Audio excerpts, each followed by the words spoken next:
Fora da caridade não há salvação. E essa caridade pode ser a caridade material, muito necessária nesses momentos, mas também a caridade espiritual, moral, de dar uma boa palavra, de atender, de ouvir, de dar um sorriso a alguém. E nós não precisamos esperar que haja um grande movimento para fazer alguma coisa. É a caridade que eu posso fazer, o que eu posso dar àquela pessoa que está ao meu lado. Às vezes é uma coisa material, mas às vezes é parar, é conversar, é atender, é ouvir aquela pessoa. Essa é uma caridade que nós fazemos. E nós temos que nos lembrar de uma máxima de Francisco de Assis, numa das suas preces. Eu tenho que procurar mais consolar que ser consolado, amar que ser amado, dar do que receber. Porque quando eu consolo, eu dou, eu ouço, eu amparo, eu estou recebendo tudo isso de volta.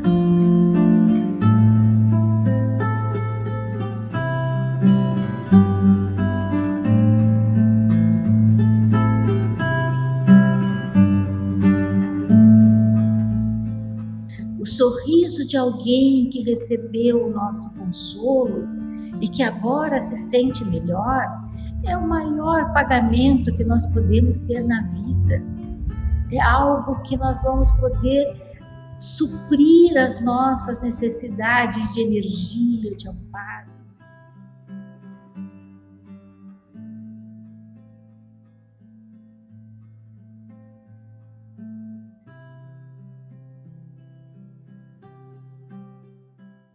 As pessoas têm uma visão do espiritismo muito ligada à mediunidade, achando que o espiritismo é só mediunidade.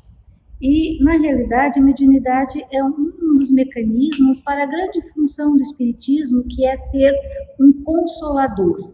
Então, o espiritismo é uma religião consoladora, porque através dos ensinamentos que traz, através dos esclarecimentos que o espiritismo nos traz, nós vamos entendendo o porquê dos nossos sofrimentos, nós vamos entendendo que ninguém sofre por acaso, que nada que nos acontece é castigo divino ou é uma benesse não merecida. E que muitas pessoas são beneficiadas, porque o espiritismo não pergunta qual é a tua religião, por que você nos procurou. Ele atende e pronto.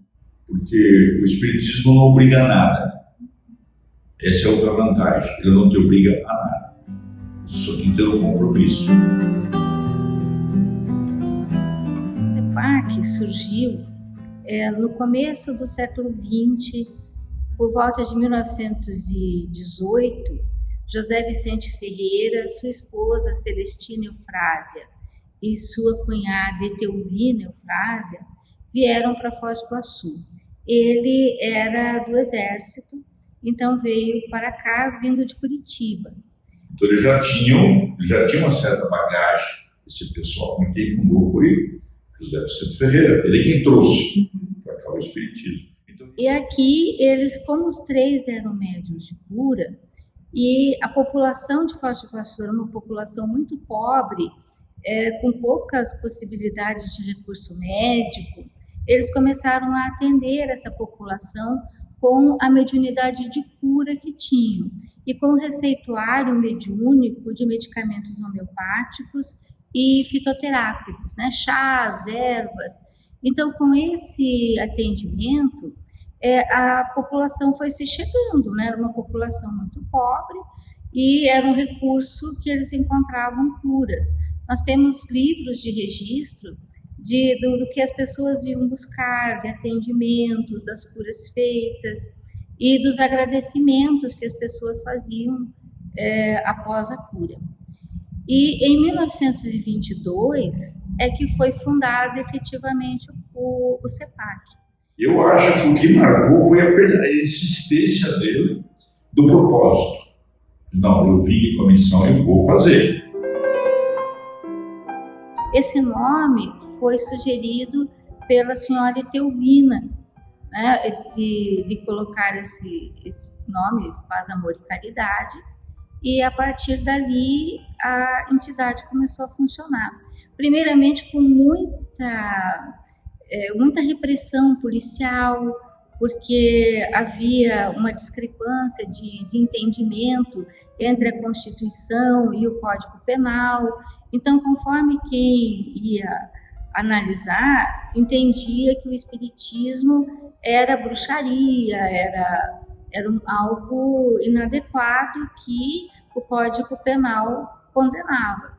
Outros já avaliavam que a prática religiosa deveria ser livre, como constava na Constituição. Então, no início, houve muita perseguição. Tem uns registros de que essa perseguição só se extinguiu por influência do coronel Jorge Schimmelfennig, que à época desempenhava em Foz do Iguaçu uma função que seria equivalente à de prefeito. Então, com essa influência, o centro deixou de ter essa perseguição e pôde funcionar normalmente. Jorge Schimmelfennig, e essa foto ficava na escola que recebeu seu nome, Coronel Jorge Schimmelfennig, Casa Escolar Jorge Schimmelfennig. Inclusive registros de que eles se reuniam à beira do rio, né, dentro de canoas, faziam caminhadas de quilômetros até essa beira do rio, em locais diferentes a cada vez, porque a perseguição policial era muito grande. Depois que houve autorização para a prática do espiritismo, né, as dificuldades eram financeiras, porque as pessoas não tinham uma condição financeira muito boa e todos esses medicamentos homeopáticos que eram receitados, eles eram distribuídos gratuitamente. Então, era o próprio centro espírita que comprava no Rio de Janeiro, vinha para cá os medicamentos homeopáticos para que fossem distribuídos às pessoas que eram atendidas. Então, os médiuns recebiam mediunicamente a receita e distribuíam gratuitamente a medicação. Nunca houve nenhum tipo de cobrança, nenhum tipo de ganho financeiro ou nenhuma das atividades. E a manutenção das estruturas, né, foram precárias no início. A primeira sede foi uma casa emprestada, depois foi havendo uma doação de terreno, foi construída a primeira sede própria, de madeira, muito simples. Depois se conseguiu amealhar mais um pouco de recurso, foi construída a primeira sede própria no terreno atual de CEPAC, ainda de madeira, muito precária.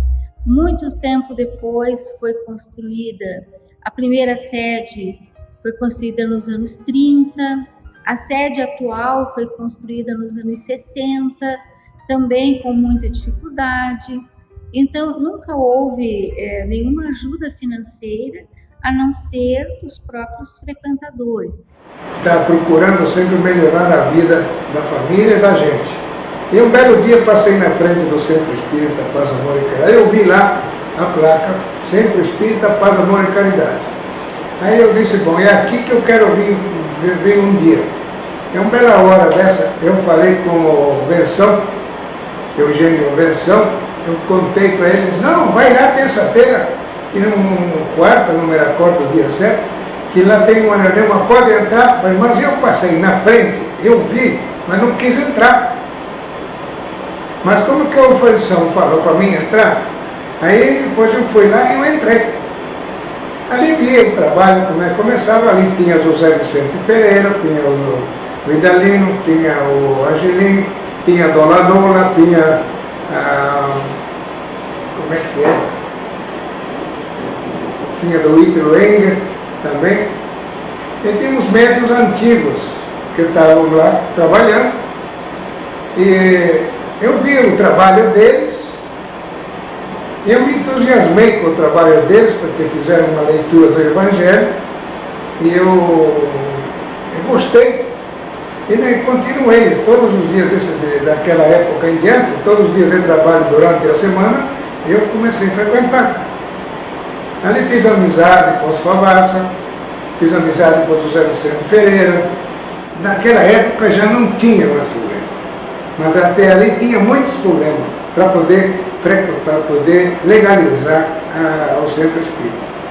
Porque em 1917 eles começaram a trabalhar escondido porque era perseguido da autoridade, entende? E mesmo depois que houve a permissão para a prática religiosa pelas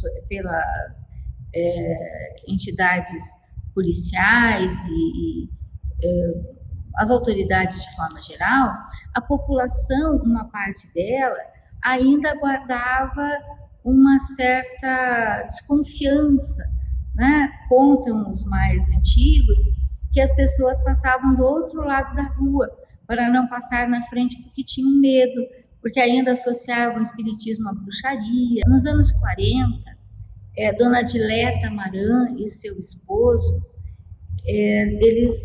o esposo da Dona Dileta era oficial do Exército, o nome agora me escapa.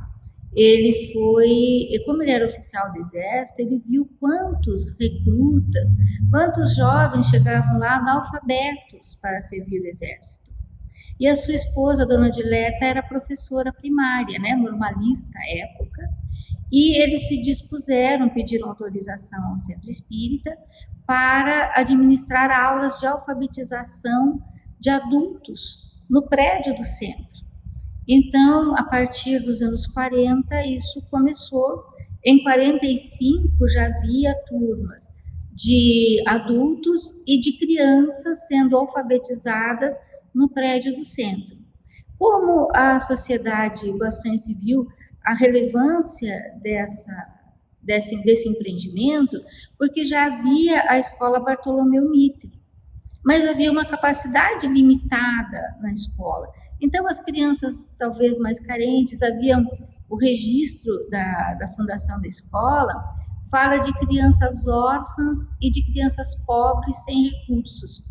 Então, as crianças que vieram para a escola do centro eram as mais pobres.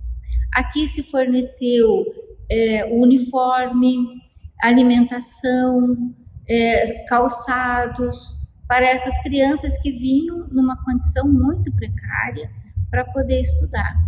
Então, em 45, a escola já estava instalada no centro, mas aí a estrutura era muito precária e muito pequena.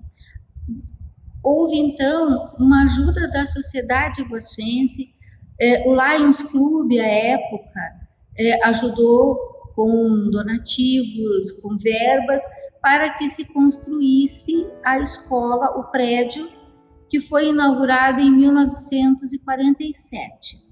A inauguração oficial da escola é 45. A inauguração do prédio novo, 1947. O prédio foi construído com doações da comunidade, mas foi erguido pelos próprios trabalhadores do CEPAC. Nós temos fotos da época dos trabalhadores trabalhando ali como pedreiros, né, levantando as paredes do centro. A partir de 47, foi então a escola funcionando nesse prédio novo e sempre subordinada às instituições de ensino da época, ao Colégio Bartolomeu Mitre e à Inspetoria de Ensino do Paraná. Do território do Iguaçu, em 1945, Foz do Iguaçu estava no então território de Iguaçu, criado por Getúlio Vargas. Em 47, já havia passado a ser o estado do Paraná novamente. Então, a escola sempre esteve subordinada às entidades, né, às autoridades escolares do estado.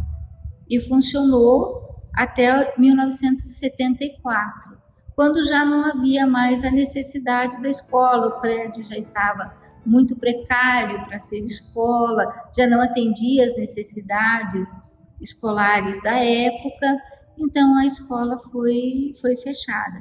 Mas durante todo esse tempo atendeu gratuitamente a essas famílias mais carentes, dando o lanche, dando o uniforme.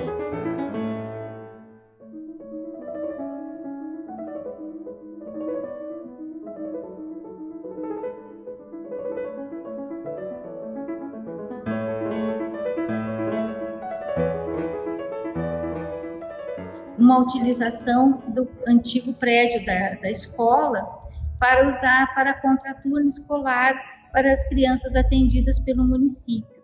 As crianças de 7 a 14 anos, em contraturno escolar, ali se chamava Clube da Criança, que era um programa da prefeitura.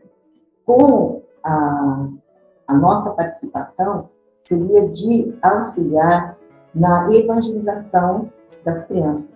Não com o ensino religioso, mas com o ensino de moral, civismo, né? Boas maneiras. Então, nós tínhamos trabalhadoras do centro que vinham, não lembro se 1 ou 2 vezes por semana, ou de manhã e de tarde, porque as crianças vinham uma parte de manhã para participar, e fazia esse encontro, vamos dizer, com as crianças. E ela também dava os lanches, enfim, era uma tarde assim de recreação, mas orientando.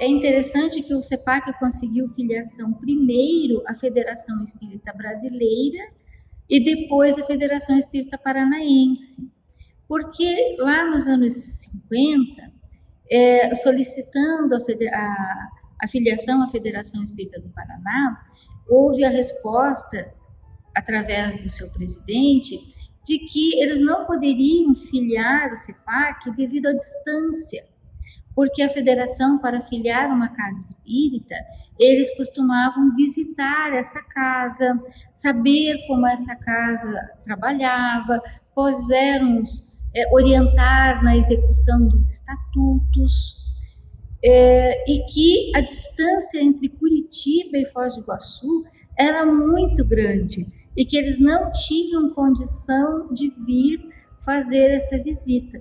Vemos como eram difíceis os transportes naquela época. Logo que a federação pôde, um pouco mais adiante, lá começo dos anos 60, vieram comitivas.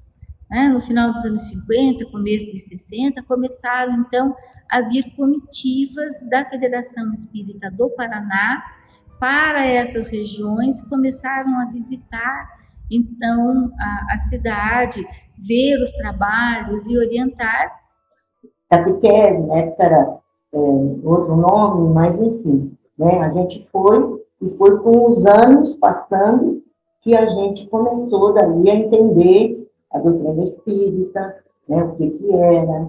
Aí a Federação Espírita do Paraná também veio com a comissão, uma comitiva, e foi falando dos estudos, né? Daí foi implantado a evangelização, a mocidade, aí nós realmente começamos a frequentar mais esses momentos. Daí por volta de 15, 16 anos, por aí. E ver que o CEPAC já tinha, desde a sua filiação à Federação Espírita Brasileira, nos anos 40, que o CEPAC já tinha seus estatutos, de acordo com o recomendado pela Federação Espírita Brasileira, já buscava viver e buscar informações de como melhor proceder, de como fazer os trabalhos mais de acordo com a pureza da doutrina espírita. Então, mesmo com todas as dificuldades e todas as distâncias, né, sempre houve esse interesse dos trabalhadores da filiação, da busca do conhecimento e de se adequar da melhor forma.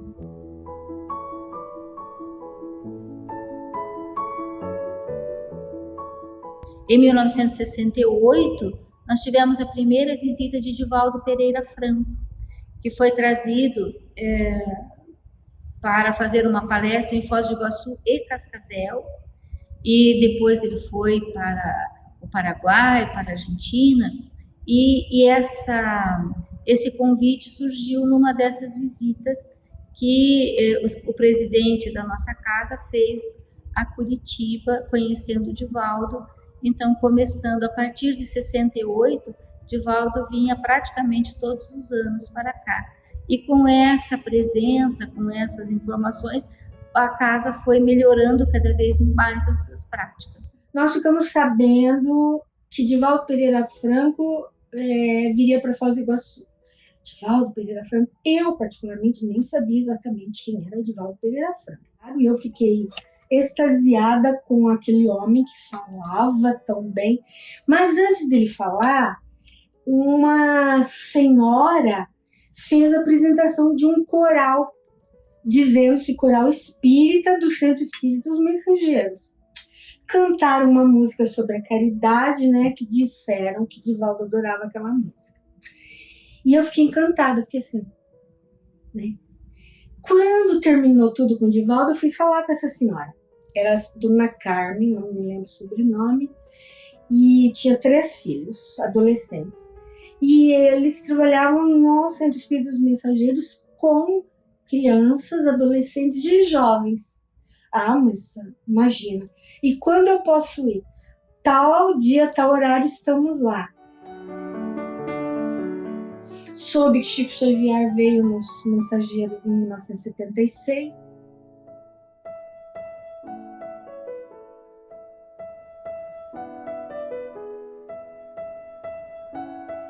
O pai, como eu te falei, logo que ele chegou, nós chegamos em Foz do Iguaçu, 53, 54, ele já era trabalhador ativo, já foi primeiro vice-presidente, já em 54.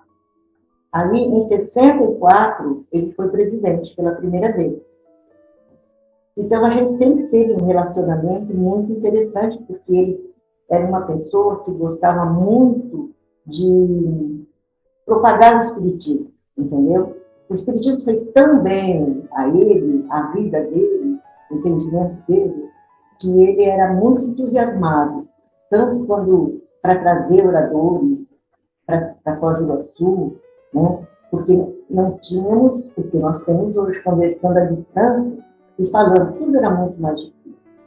Então, a gente tinha esse relacionamento.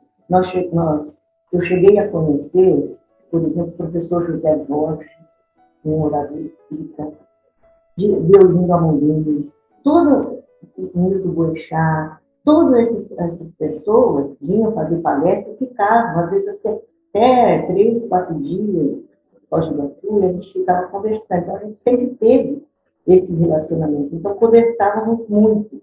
Então, assim, a gente sempre teve esse relacionamento.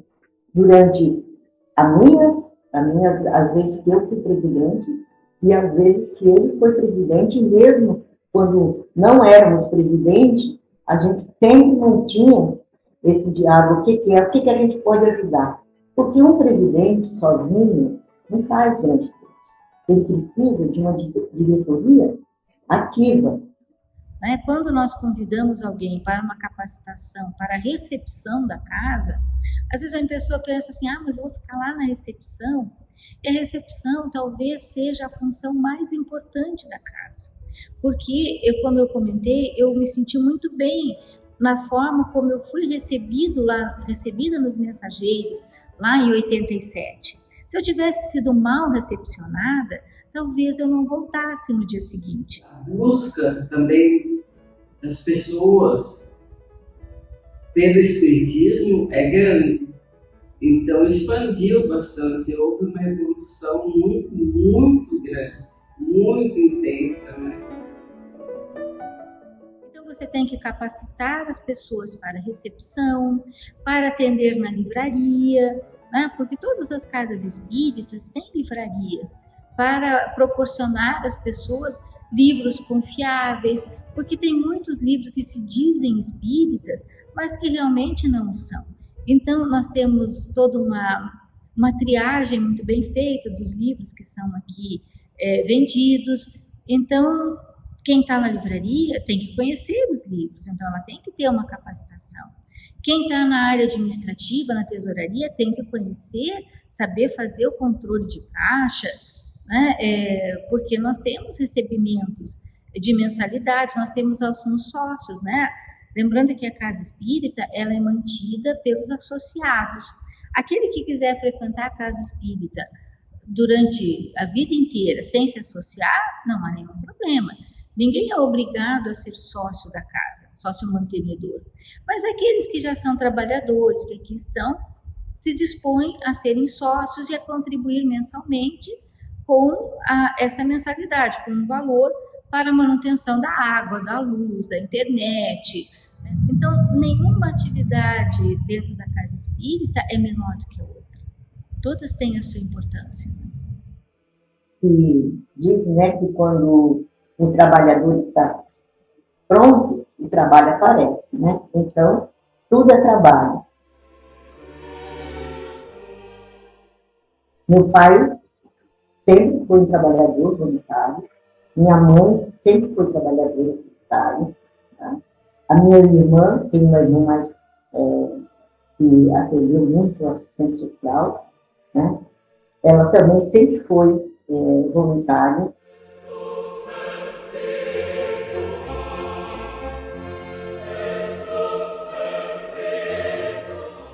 Então, a União Regional Espírita foi uma divisão que a FEP cogitou dividir o Estado em regiões para que, dessa forma, fosse melhor atendido o movimento espírita. O objetivo é dividir para multiplicar. E, então, foi em 1965 que foi criada, ou instalada, melhor se diz, a primeira URI.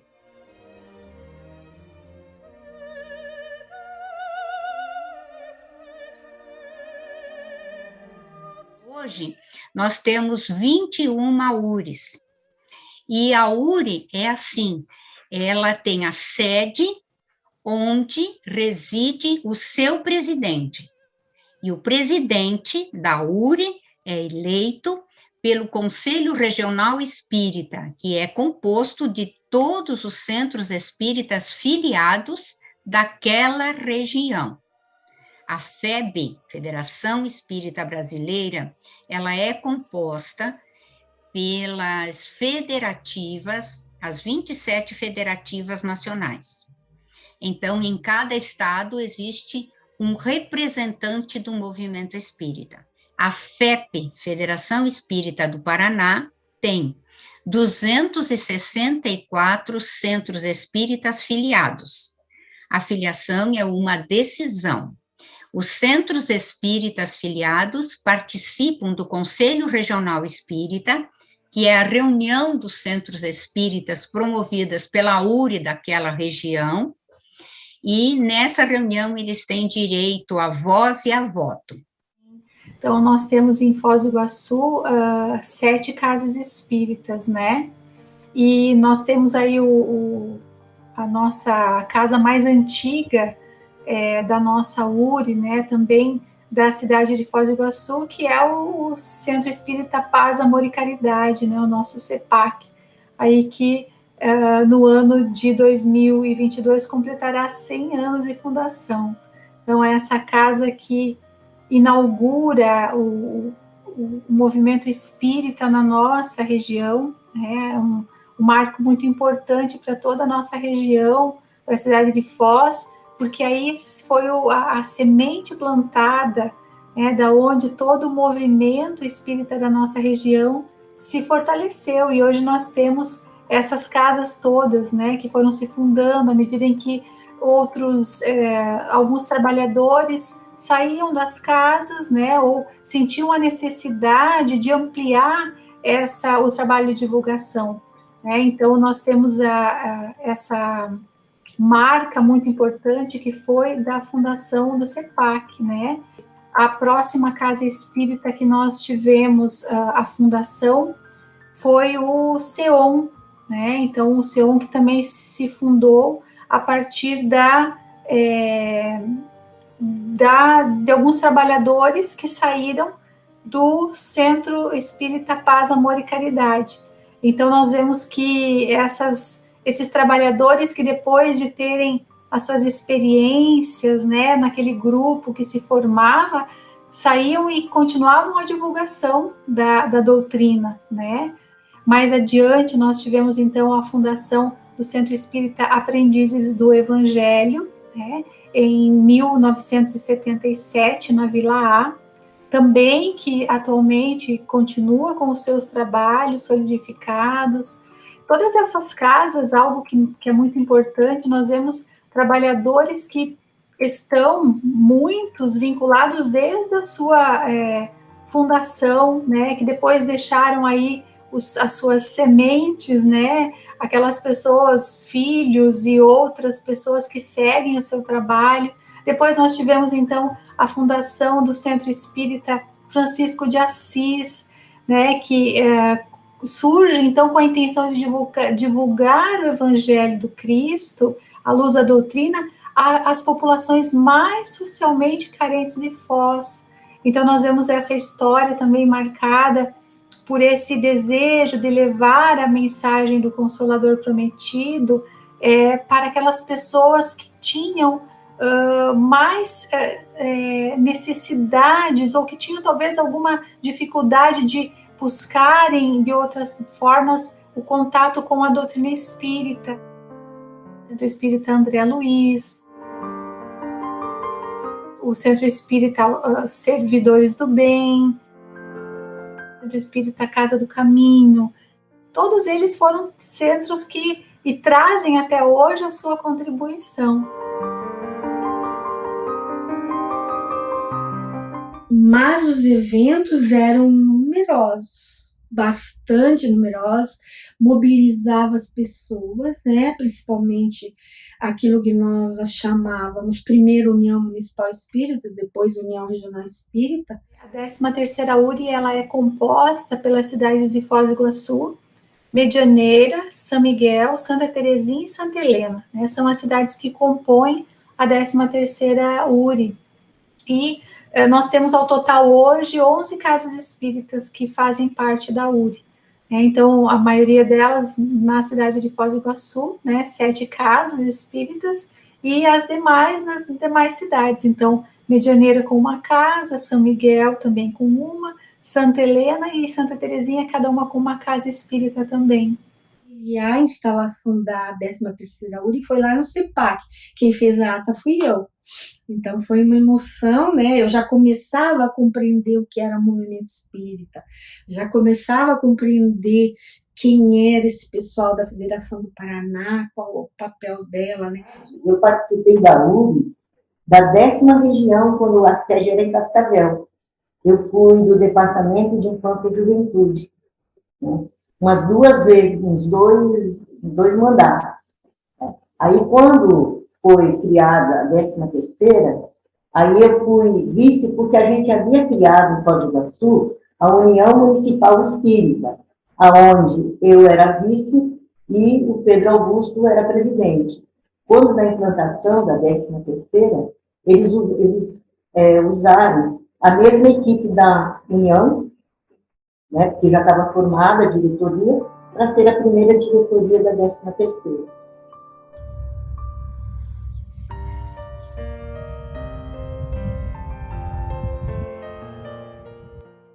Eu lembro também, olha só, que a gente divulgava com faixas, né?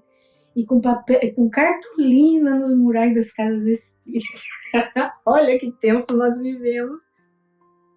Nós temos um amigo chamado Capitão Major Raimundo Oliveira.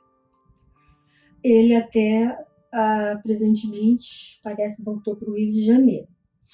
E ele participava da Vila, Centro Aprendiz do Evangelho.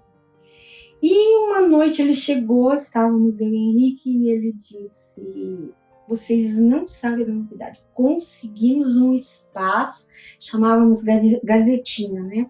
Na Gazetinha tem um espaço lá de graça pra gente. Vocês topam? Opa, claro que topamos.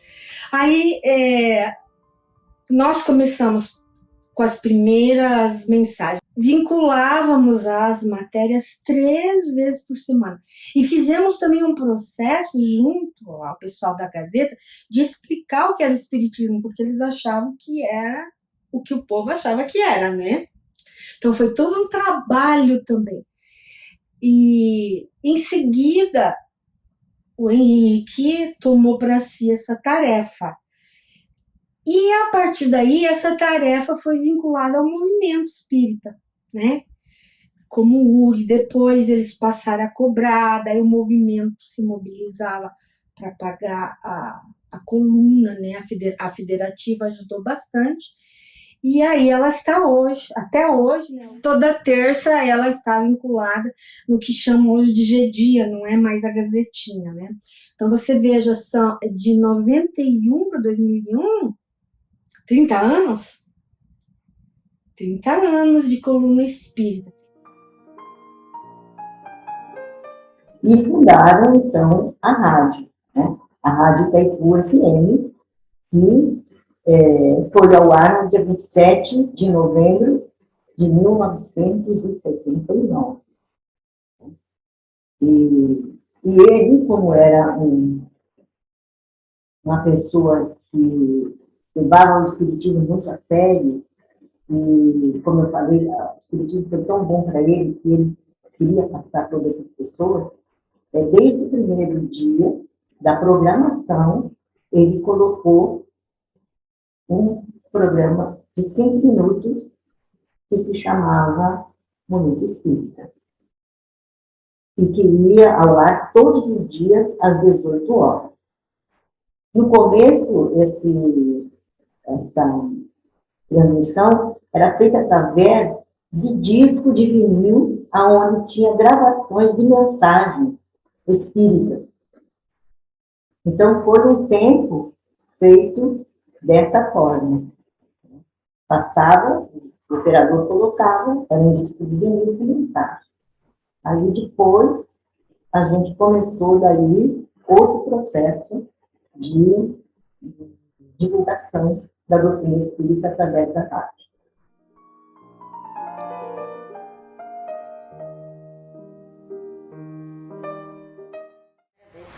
Fui tendo os filhos e fui levando para o centro, né?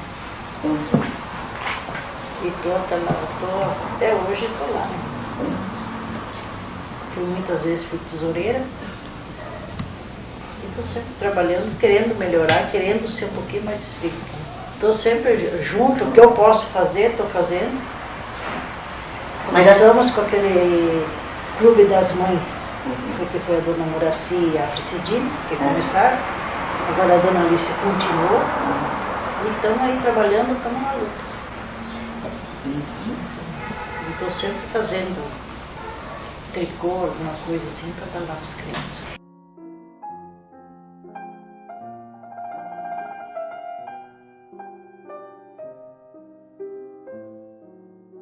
Então, a amorosidade, a vivência evangélica, isso é que conta. Ele simbolicamente, nós falamos. Deus não vai me perguntar assim, Regina, de que religião você foi? O que você aprendeu? Não, ele vai dizer quanto bem você fez, quanto você amou. Mas que a perseverança, a vontade de vencer, de domar as suas más inclinações, que ainda trazemos tanto dentro de nós, que é o egoísmo, o orgulho, a vaidade, é uma luta constante que devemos empreender para, dessa forma, evoluirmos. O estudo, tão importante, o conhecimento, as boas leituras, o desprendimento das coisas materiais, a vivência espiritual mesmo com Jesus, isso é um dos fatos mais importantes e é o que nós vamos levar para a nossa vida que é eterna. Sim, é incrível, é muito bom sentir